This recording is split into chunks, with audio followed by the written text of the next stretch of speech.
quarterback. The most important position in all of sports. A football team either succeeds or fails because of their quarterback. If he isn't good, chances are the team isn't good. Just ask the Cleveland Browns. But Cleveland wasn't always a quarterback wasteland. Otto Graham was incredibly successful for the Browns. He's in the Hall of Fame because he won 3 NFL championships before the merger and was a 3-time MVP. Brian Sipe came through Cleveland about 20 years later and ended up winning MVP in 1980. And soon after him, Bernie Kosar graced the field for the Browns. Those 3 guys were all stable starters, with Kosar actually spending the least amount of time in Cleveland, 9 years. In Kosar's final season in Cleveland, he started in 7 games, splitting starts with Vinny Testaverde, who started in 6 games. In the next season in 1994, head coach Bill Belichick helped the Browns win a playoff game, something that Cleveland has only done once since then. Art Modell later made the very controversial decision to move the Browns out of town. Cleveland ultimately got to keep their franchise's history as Modell instead got a new expansion team, the Baltimore Ravens. But all of a sudden, the Browns were no more. That was until 1999, when the Cleveland Browns made their much-anticipated return to the NFL under the new ownership of Al Lerner, who, funny enough, actually helped Modell move to Baltimore. His son, Randy Lerner, ended up selling the team to current owner Jimmy Haslam in 2012. And over that entire span, there's been a depressing revolving door at quarterback, and it all really starts back at the restart of the franchise in 1999. From the worldwide leader in sports, this is an ESPN News special presentation of the NFL Draft.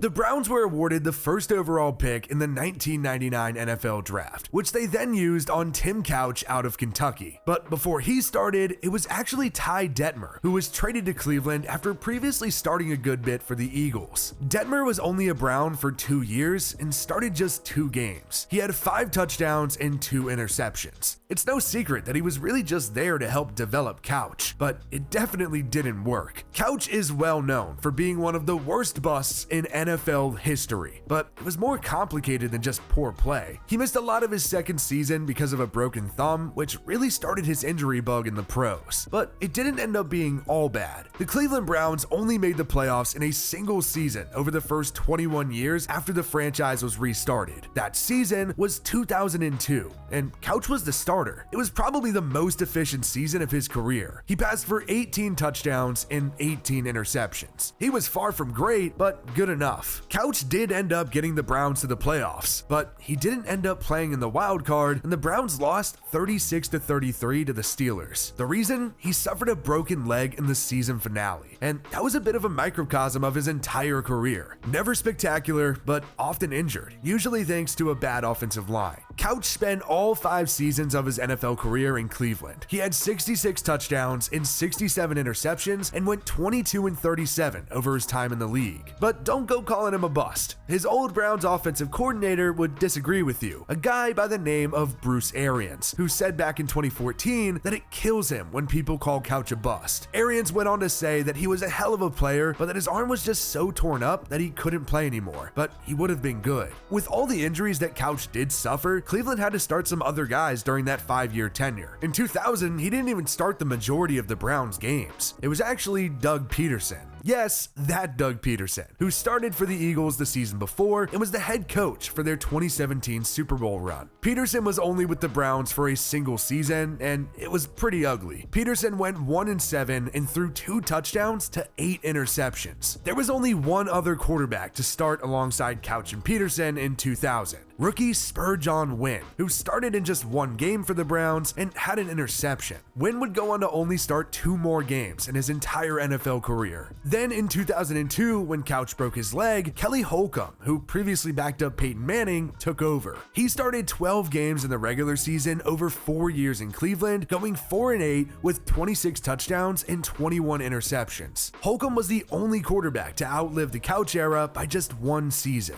Tim Couch was obviously not the savior that Cleveland expected him to be, and because of that, the Browns tried to find a band-aid solution at quarterback for the next handful of seasons. The Browns' quick fix for quarterback in 2004 was to both sign and draft one. Neither were on the team past the season. They signed veteran Jeff Garcia, who recently had a string of 3 consecutive Pro Bowl selections in San Francisco, but he sure didn't look like it in Cleveland. He struggled and was just banged up. Garcia started 10 games, went 3-7, and passed for 10 touchdowns and 9 interceptions. Kelly Holcomb started 2 games, and rookie Luke McCown got the other 4 and lost them all. He was a 4th-round pick out of Louisiana Tech and is the younger brother of Josh McCown. He ultimately threw for 4 touchdowns and 7 interceptions, and that was it in Cleveland. After just 1 season in Cleveland, he got traded to the Buccaneers for a 6th-round pick and bounced around the league for about a decade. The Browns tried to reset at quarterback the next season and traded for Trent Dilfer. To this day, he is still the only quarterback to be let go after winning a Super Bowl. Dilfer was good enough for the Ravens to win the Super Bowl in 2001, but definitely wasn't the reason they won it. It was his first and only season with the Ravens after being the starter for the Buccaneers for a while. The Browns traded for Dilfer for him to help develop Charlie Frye, who they drafted in the 3rd round out of Akron. Dilfer ended up going 4-7 while passing for 11 touchdowns and 12 interceptions with 7 lost fumbles. Following the season, he got traded to the 49ers to help mentor Alex Smith. Dilfer definitely didn't have a great NFL career, but he's still a big deal. He went on to be an analyst for a long time, started coaching Elite 11, a high school quarterback competition, and got the UAB head coach job. Frye went on to start the last 5 games of that season, 13 games in 2006, and 1 game in 2007. He had 14 touchdowns and 23 interceptions with the Browns, going 6-13 over his tenure. The Browns only had 2 starting quarterbacks in 2007, Charlie Frye, who only started 1 game, and Derek Anderson, who started the rest. Anderson was actually drafted by the Ravens in 2005, but was waived in September as a rookie and was claimed by the Browns. He stuck there until 2009 and went on to have a 14-year NFL career. He was one of the better Browns quarterbacks. Anderson played pretty well, specifically in 2007. He passed for 29 touchdowns and 19 interceptions. He led the Browns to a 10-6 record under Romeo Crennel. He was 10-5 as the starter, but the Browns didn't end up making the postseason. Anderson went 16-18 over 5 seasons with the Browns, but only saw the field in 4 of those seasons. Over the span, he passed for 46 touchdowns to 45 interceptions. He was perfectly mid, which is probably why the Browns started swinging in the 1st round of the draft. The hit rate on 1st-round quarterbacks is low, but it is the best way to find a franchise quarterback, and the Browns sure did try, it just didn't work. The Browns drafted 7 quarterbacks, 4 in the 1st round, from 2007 to 2018. Cleveland took Brady Quinn out of Notre Dame 22nd overall in 2007. He sat out of his rookie season because Anderson was playing so well, but the next season, Anderson struggled and Quinn got his chance. Quinn ended up starting 3 games, while Anderson started in 9, and both Ken Dorsey and Bruce Gradkowski started as well. Dorsey was a Brown for 3 seasons, and all of his starts came in 2008. In Cleveland, he didn't throw a single touchdown, but threw 7 interceptions and went 0-3. Funny enough though, he did later make a return to the Browns to be their offensive coordinator. Gradkowski wasn't much better. He had 1 start, threw 3 total interceptions and no touchdowns, and went on to bounce around the league until about 2016. In 2009, Quinn came into the season as the Week 1 starter, but he went back and forth with Anderson all year long. They just weren't good. Quinn ended up getting traded to the Broncos after the season and later started some games for the Chiefs. Through 3 seasons in Cleveland, he went 3-9, threw 10 touchdowns and 9 interceptions. The Browns then went on to draft Colt McCoy in the 3rd round in 2010.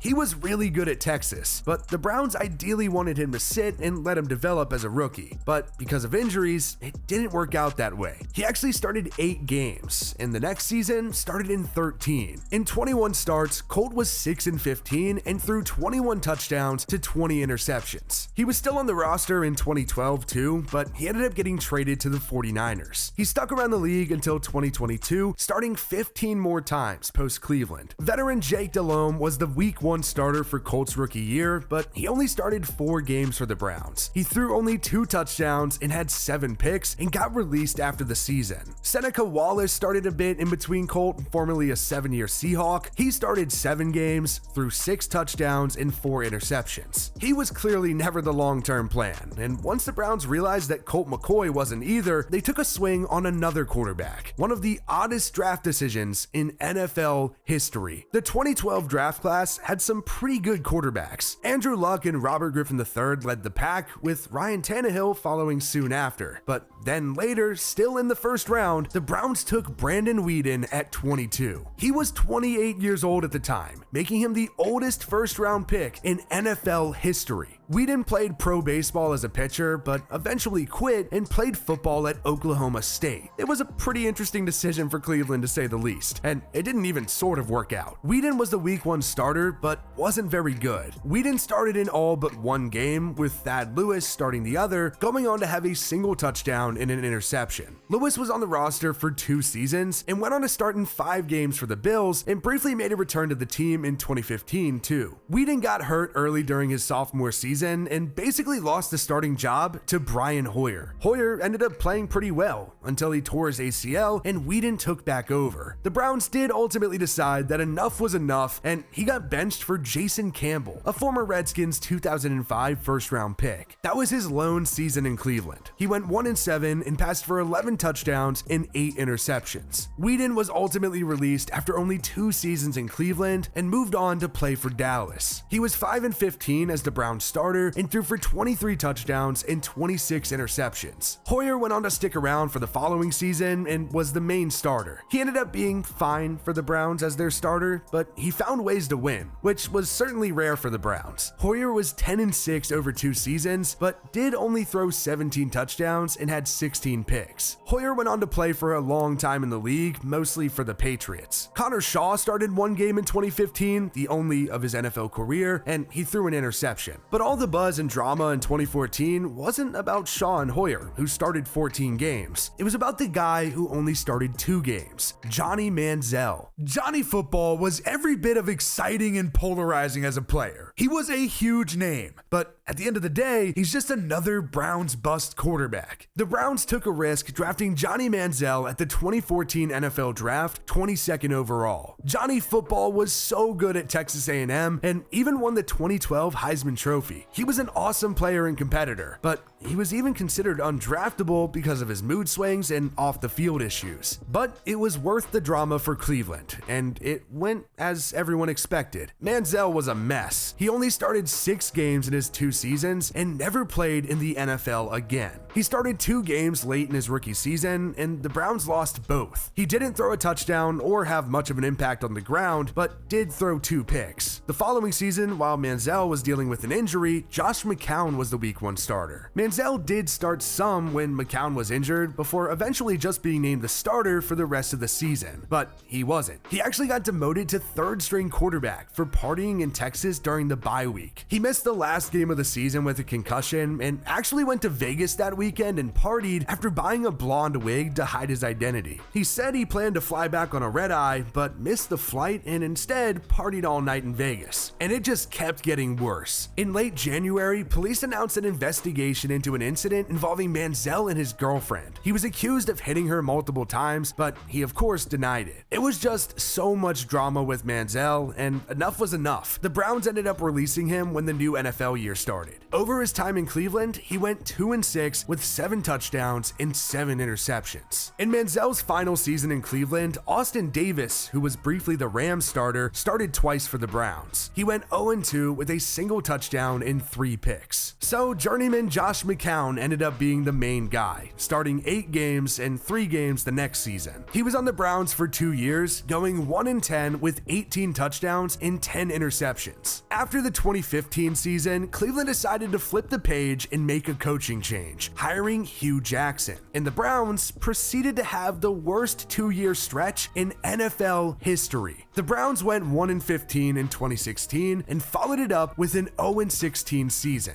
It was really bad, but the lone win over that span was courtesy of Robert Griffin III, who was once a Rookie of the Year after the Redskins drafted him second overall. He only played in 5 games for the Browns, but did beat the Chargers, but he still wasn't very good. RG3 had 4 touchdowns and 3 interceptions over the span. Rookie Cody Kessler actually started half the season. Cleveland took a shot on him in the 3rd round, fresh out of USC, and he wasn't awful over 2 seasons. He only started 8 games, all as a rookie, and had 7 touchdowns and 3 interceptions. He was then traded to the Jaguars after 2 seasons in Cleveland, but the winless season was not on Kessler. Instead, it was a Deshaun Kaiser masterclass. The Browns not only drafted Kaiser in the 2nd round out of Notre Dame, but decided to, for some reason, start him in week 1, and it went about as horribly as you'd imagine. It was his only season in Cleveland before he was traded to the Packers, and he passed for 11 touchdowns, rushing for 5, and had a league-leading 22 interceptions and lost 6 fumbles. Second-year 5th-round pick Kevin Hogan from Stanford got 1 start, the only of his NFL career, but he did play in relief a few times too. He had 5 touchdowns and 5 interceptions for the Browns before being traded to the Redskins after the season. Safe to say, it was quite the stretch for Browns quarterback play. Even a blind squirrel finds a nut once in a while, and the Browns finally did in 2018, only to throw it all away. After the Browns reset in 1999, the same quarterback started every game in a season only 3 times. Tim Couch did it in 2001, and it didn't happen again until 2019, when Baker Mayfield was the guy, and he did it again the next season too. Baker Mayfield blessed Cleveland with his presence thanks to that 0-16 season. Cleveland got the 1st overall pick and took Baker Mayfield, the 2017 Heisman Trophy winner, out of Oklahoma. He was not the week 1 starter though. It was Tyrod Taylor, who the Browns traded for from the Bills. Taylor started the first 3 games of the season and even helped the Browns snap a 17-game losing streak in week 1. But the Browns didn't win. It was actually a tie. The first win wasn't until week 3, when Tyrod got hurt and Baker took over and led the Browns to a win. That was the lone season for Tyrod in Cleveland. He went a rare 1-1-1 and had 3 touchdowns and 3 interceptions. It was Baker's team, and everyone knew it. He was the much-needed savior in Cleveland, and he had a pretty good rookie season, going 6-7.